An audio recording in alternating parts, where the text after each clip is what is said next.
I've already invested $60,000 simply to ensure your happiness. Yet, how could you reduce me to merely a wallet or an ATM? We don't recall ever soliciting your assistance. Lily, Max's wife, scoffed with disdain. Why don't you attempt to cease the payments if they trouble you so much? After all, I am quite capable of handling it myself, Max added in a dismissive tone, echoing his wife's sentiments. Even Max, my eldest son whom I've raised, behaves in such a manner. After coercing me into covering the costs of a $20,000 engagement party and then a $40,000 wedding, they have the audacity to treat me like this. They only perceive me as a source of funds, lamented Chloe, Max's mother, feeling disheartened by the lack of gratitude. I must have made a mistake in raising my son. I'll never allow them to manipulate me again, Chloe declared, firm in her resolve. I've heard you loud and clear, Max retorted. Are you sure about that? You know we won't let you see your grandchild, right? He threatened. You don't have to. I'd be more than happy to discontinue the payments, Chloe responded calmly. From that point on, Max and Lily faced a steep decline in their fortunes, having treated Chloe like a bottomless source of money. My name is Chloe. I'm 56 years old. I've been struggling alone ever since my husband passed away 12 years ago. Between my job and raising my two children, I've always had my hands full, Chloe reflected on her life. I'm currently an executive at a decent company that I've been with since before I got married. To the outside world, I guess you could call me a career woman, she continued. The children who were high schoolers when my husband died have now graduated college and are working, so I'm a bit relieved. I just wish they'd settle down and start their own family soon, Chloe sighed, contemplating her future. Living comfortably in the condominium that she used to share with her children, Chloe's life took an unexpected turn when Max called her one day. I want to introduce you to a woman I'm thinking of marrying, Max said excitedly. Delighted, Chloe agreed, and when Max brought Lily, his fiancée, to meet her, Chloe couldn't help but be proud. Nice to meet you. I look forward to getting to know you, Chloe greeted Lily warmly. The woman Max introduced as Lily was a receptionist at his company, strikingly beautiful, and Chloe couldn't help but feel pleased that her son had found someone like her. Congratulations to you both. I'm here to support your happiness, Chloe said, beaming with joy. Their conversation flowed, and eventually, the topic of the engagement party arose. We're planning to have an engagement party soon, Max informed Chloe. I need to start preparations, then Mom, could you cover the $20,000 cost for the engagement party? Max sprung the request on Chloe, his mother. Taken aback by the hefty sum, Chloe hesitated momentarily. I thought the average cost was around $10,000. However, seeing their happy faces, I couldn't refuse and agreed. Of course, it's a happy occasion, she conceded. Later, Chloe's eldest daughter, Mia, paid her a visit. How's work going? The deadline was yesterday, Chloe inquired, concerned for Mia's well-being. I'm managing well, so don't worry, Maya reassured her mother. A manga artist, Mia hadn't yet struck gold with a major hit but managed to make a living through her series. With her talent in drawing and her love for manga, it seemed like the perfect fit for her. By the way, Mom, Max is getting married, isn't he? Mia inquired. Yes, he came by the other day with his fiancée, Lily, to introduce her. They've asked for $20,000 for the engagement party, Chloe informed Mia. Wow, $20,000 is a hefty sum for sure, Maya remarked. It's not like that. Apparently, they're going to split it for their wedding funds and to send gifts of gratitude. Is that how it works? Chloe wondered aloud. On the day of the engagement party, Chloe handed over the promised $20,000. Both Lily and her parents looked delighted. We'll use this to start our new life together, they exclaimed, stashing away the money. There were no gifts of gratitude that Chloe expected, but she reminded herself that this was typical of engagement parties. As long as they could have a happy marriage, she reasoned, it was okay. However, a few days later, Max dropped a bombshell. I want a grand wedding with lots of company and connections invited, maybe around 250 people, he announced. That sounds wonderful. And with that, Mom, I'd like to ask you to cover the upfront cost of the wedding, Max requested. What? I was under the impression that weddings were funded by the couple themselves. Chloe protested. I'm counting on you, Mom. It's pretty standard for parents to pay for the wedding. But didn't I give a lot of money for the engagement party? Lily's parents are frail and can't contribute, and I'll give you back the wedding gift. Max pressed on, leaving Chloe feeling reluctant to agree. I opened the bill Max had brought, and to my shock, the amount totaled $40,000. The idea of such an upfront cost made my head spin. How grand of a wedding were they planning? Wait a minute, isn't this a bit too much? Why not have a wedding within your means? I questioned, feeling overwhelmed. It's a once-in-a-lifetime event, and Lily doesn't want to compromise. Plus, don't you want Lily's parents to see how happy she is? Max countered, cornering me. Being pressured like that, I couldn't refuse. All right, it's indeed a joyous once-in-a-lifetime occasion, I conceded reluctantly. Seeing my consent, Max smiled and thanked me before leaving the room. Later, I transferred the upfront cost of $40,000 to the wedding venue.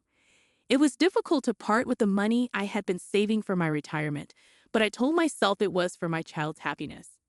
2 months later, on the wedding day, the venue was more luxurious than I had anticipated. Mia and I arrived early in the morning to change into our dresses and get our hair done. As I approached the bride and groom's dressing room to knock, I'd overheard their conversation. I can't believe we're able to have such a lavish wedding, thanks to Mom, Max exclaimed.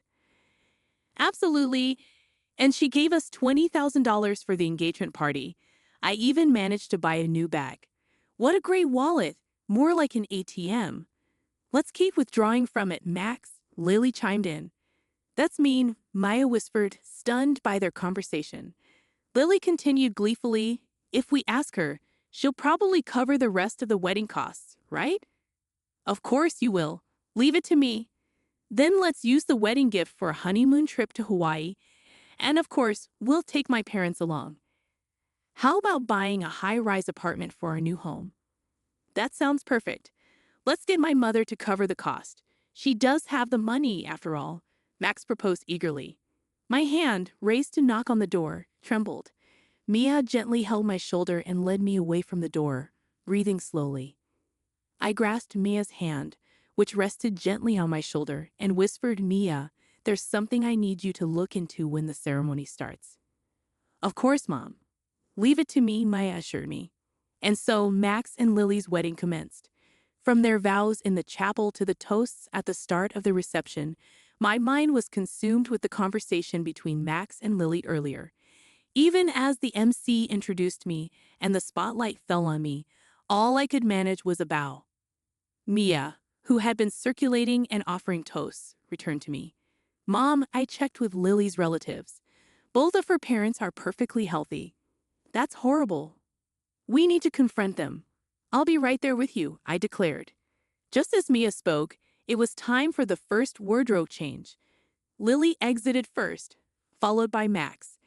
As Max emerged, the MC announced, now the groom will exit escorted by his mother, Chloe, who raised him single-handedly. Summoned, I walked down the aisle to meet Max. A little tipsy, Max was in high spirits, announcing into the MC's microphone, this is my amazing mom. Keeping a straight face, I walked beside Max, exited the hall, and headed straight to the dressing room where Maya was waiting. She approached Max and began, Max, there's something I need to ask you. What is it, sis? Make it quick. I need to change and get back, Max replied curtly as he undressed. I've heard the conversation in the dressing room earlier. How could you talk about Mom like that? Mia confronted him. Huh, you were listening? Well, whatever. Max dismissed her with a shrug. Taken aback by Max's attitude, Lily, who had already changed into her dress, entered the room.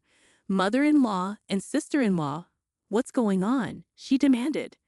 Mia found out that your parents are healthy. They both have good jobs. Why are you making our mom pay for everything? What's going on? I added, unable to contain my frustration. What is this? Some kind of sister-in-law bullying? Scary, Lily mocked, dramatically recoiling. My patience snapped at her mocking attitude. I've already paid $60,000 hoping for your happiness. And yet you treat people like they're wallets, ATMs. What kind of language is that? I confronted Lily, exasperated by her dismissive attitude. Hearing this, Lily laughed as if it were a joke. Acting all high and mighty for such a small sum. We're not in your debt. Besides, it's normal for the groom's parents to pay for the wedding, right? But you lied about your parents being ill to buy a new bag. Who, you were eavesdropping. That's a terrible hobby, Lily retorted, mocking Mia. Mia, angered by Lily's words, snapped back. Watch your mouth. I don't want to be told off by someone doing some weird job as a manga artist.